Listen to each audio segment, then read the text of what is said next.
Bonjour, je vais donc vous faire ce cours de modélisation économique des politiques commerciales en Afrique. Et tout d'abord, je vais me présenter, je m'appelle Antoine Bouet, je suis professeur d'économie à l'Université de Bordeaux et aussi Senior Research Fellow à l'International Food Policy Research Institute à Washington, D.C.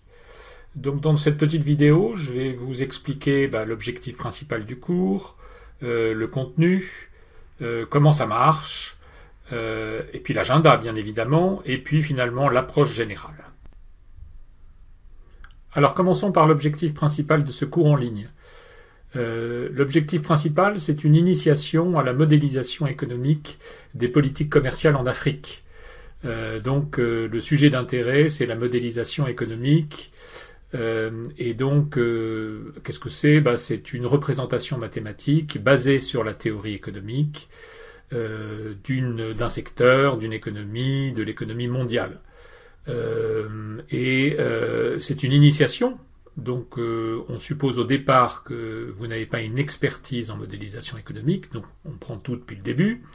Et puis, la modélisation économique est ici appliquée au problème des politiques commerciales en Afrique. Donc, on va chercher à faire une évaluation des réformes de politique commerciale en Afrique. Et bien évidemment, étant donné le contexte actuel, il y aura un sujet d'intérêt qui est la zone continentale de libre-échange africaine. Alors, voyons maintenant le contenu du cours. En fait, il va y avoir 3 parties.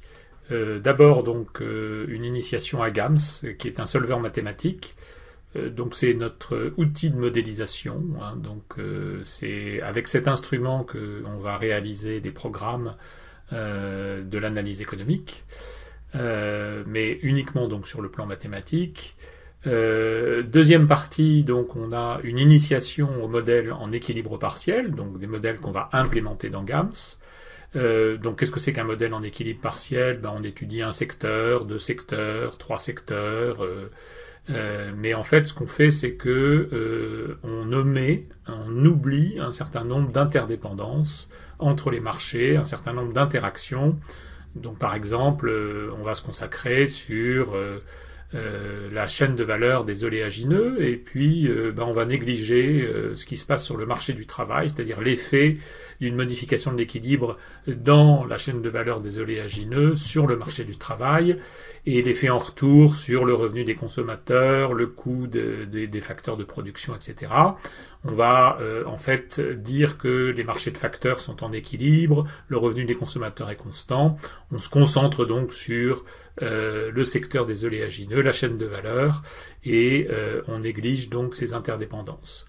Et puis la 3e partie, ça sera une initiation au modèle en équilibre général. Donc là, justement, on ne néglige plus ces interdépendances, on représente en fait tous les marchés, l'équilibre sur tous les marchés, et l'interdépendance qu'il y a entre l'équilibrage de tous ces marchés. Donc s'il y a quelque chose qui se passe dans la chaîne de valeur des oléagineux, ça va modifier la demande de travail, ça va modifier la demande de terre, donc ça va modifier ce qui se passe sur ces marchés de facteurs, et en effet retour, on aura quelque chose qui affectera le revenu des consommateurs, le coût des facteurs de production, etc. Et donc, l'effet en retour sur le marché des oléagineux sera pris en compte. Donc voilà, ça c'est la modélisation en équilibre général, ce sera la 3e partie de ce cours.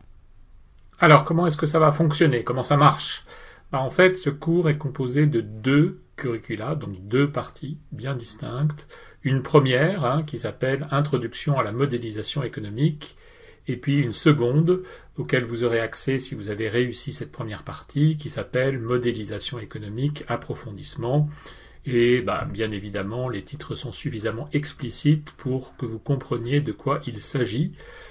Et finalement, notons que ces 2 cours durent chacun 8 semaines. Alors permettez-moi de continuer d'exposer comment ça marche. C'est un cours en ligne, donc en fait ce cours est basé sur des ressources pédagogiques qu'on appelle des capsules. Alors ça peut être des fichiers PDF, mais c'est essentiellement des vidéos comme celles que vous regardez en ce moment. Et donc elles vous sont accessibles sur la plateforme, et vous avez un calendrier, et vous pouvez donc consulter ces ressources les regarder quand vous voulez, hein, autant de fois que vous voulez.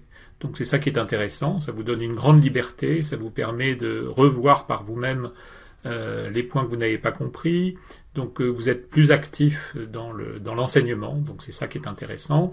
Mais vous avez un calendrier à respecter et en fait régulièrement, avant des échéances, vous avez un certain nombre de devoirs à faire, soit des programmes GAMS à faire, soit des questions à choix multiples auxquelles vous devez répondre.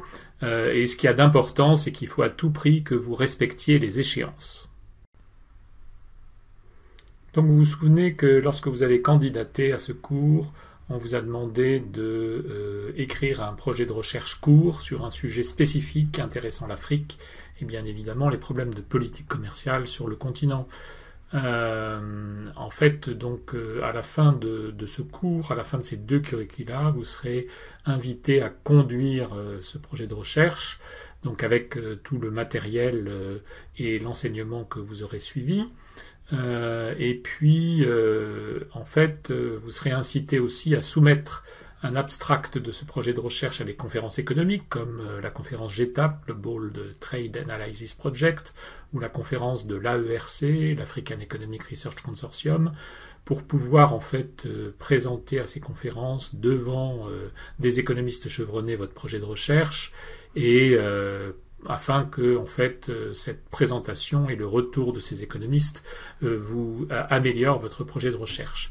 Mais en fait, dès cette année, on va sélectionner 2 étudiants et on va organiser une session spéciale à la conférence GTAP de juin 2019 qui va se tenir à Varsovie en Pologne, et on va organiser en fait cette session spéciale avec d'abord la présentation du cours que j'assurerai, et puis ces 2 étudiants qui vont présenter leur projet de recherche, le sujet, la méthodologie. Évidemment, ils n'auront pas les résultats puisque ce sera trop tôt pour déjà obtenir des résultats obtenus à partir d'une modélisation. Donc quel est l'agenda du cours, hein? Donc en fait, il faut se caler par rapport au premier jour du curriculum et compter que pour le curriculum 1, il y aura 2 modules, un premier module durant 2 semaines et un deuxième module durant 6 semaines. Le curriculum 2 aura la même structure avec un module 1 de 2 semaines et un module 2 de 6 semaines. Alors je vais essayer d'expliquer mon approche pour ce cours. D'abord, c'est une approche interactive, hein, donc je ne vais pas faire de longs développements théoriques sur chaque question. En fait, l'accent va être mis tout au long de ce cours sur une interaction entre vous et moi et le postdoc qui nous accompagne dans ce processus.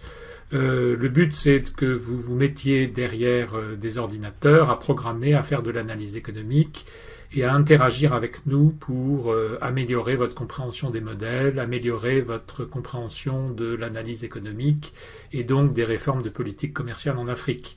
Donc il faut qu'il y ait à la fois de l'interaction entre nous, que vous n'hésitiez pas à nous poser des questions pour que effectivement vous progressiez. Deuxième caractéristique de cette approche, c'est une approche incrémentale, à savoir que de manière systématique, je vais commencer par des choses très simples, des modèles très simples, et puis je vais les complexifier par addition de complications successives. Hein. Donc, par exemple, dans le module 2 de ce cours d'initiation, initiation donc au modèle d'équilibre général calculable, je vais commencer par un premier modèle avec 8 équations et 8 inconnues, qui est très simple, avec tout un tas d'hypothèses simplificatrices, et puis je vais le rendre progressivement de plus en plus réaliste pour arriver à un modèle à 64 équations et 64 inconnues, et ceci donc en 5 étapes successives. Hein. Donc le but, c'est de commencer avec quelque chose de très simple et finir avec quelque chose qui est quand même plus représentatif de ce que les modélisateurs font aujourd'hui.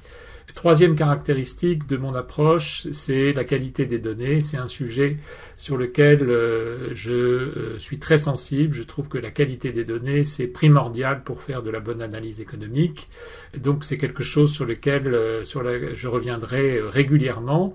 Et puis éventuellement, quand effectivement on n'est pas sûr de la qualité des données qu'on utilise, il y a certaines choses à faire, donc des analyses de sensibilité, ça on reviendra là-dessus. Quatrième caractéristique de mon approche, hein, je considère que les modèles économiques ne sont pas des boîtes noires. On donne des résultats sur l'impact des réformes de politique économique, ici de politique commerciale, et il faut expliquer pourquoi on obtient de tels résultats. Hein. Donc ça veut dire que il faut expliquer les mécanismes économiques qui aboutissent à ces résultats à partir des réformes qui ont été implémentées. Et en fait, on a tout dans les modèles économiques pour obtenir ces explications, puisqu'on a énormément de variables avec différentes valeurs, valeur initiale, valeur finale. On a effectivement les relations qu'on a écrites dans le modèle, hein, qu'on a choisi, les hypothèses qu'on a choisies, donc on sait exactement quelle est la teneur de ce modèle. Et puis, éventuellement, ce qu'on peut faire, c'est qu'on peut changer une hypothèse hein, pour voir quel est l'impact de ce changement d'hypothèse. On peut changer la taille d'une élasticité pour comprendre l'impact d'une relation et de l'intensité d'une relation. Donc, en fait, on a tout ce qu'il faut pour trouver des explications hein, et pour effectivement bien démontrer que les modèles économiques ne sont pas des boîtes noires et on doit comprendre les résultats qu'on obtient.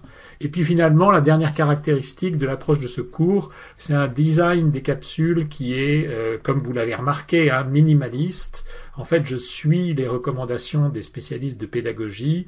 Donc par exemple, j'écris en blanc sur du noir pour qu'il y ait un maximum de contraste. Il y a à tout instant un minimum d'objets sur les PowerPoint, tout ceci pour que effectivement il y ait un maximum de concentration, un minimum de fatigue et que pour tout soit extrêmement clair.